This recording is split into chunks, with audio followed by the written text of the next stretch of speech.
റമദാൻ നമുക്ക് അനുകൂലമായി സാക്ഷി നിൽക്കും. റമദാൻ നല്ല രീതിയിലാണ് നമ്മിൽ നിന്ന് പിരിഞ്ഞത്. റമദാനിന് നമ്മയും നമുക്ക് റമദാനിനെയും പൊരുത്തപ്പെടാൻ കഴിഞ്ഞിട്ടുണ്ട്. റമദാൻ മുതലായിട്ടുണ്ട് എന്ന് നമുക്ക് എങ്ങനെയാണ് മനസ്സിലാക്കാൻ കഴിയുക?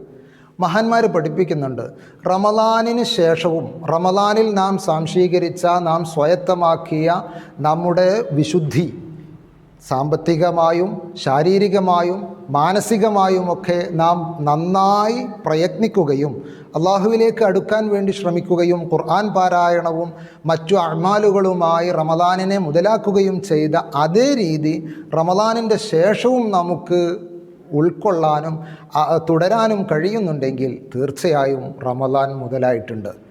ഇല്ല, റമദാനിന് ശേഷം പഴയ രീതിയിൽ തന്നെ റമദാനിന് മുമ്പുണ്ടായിരുന്നത് പോലെ തെറ്റുകളിലേക്ക് ആപതിച്ചിട്ടുണ്ടെങ്കിൽ റമദാൻ നമുക്ക് അനുകൂലമായിട്ടില്ല എന്ന് ഉറപ്പാണ്.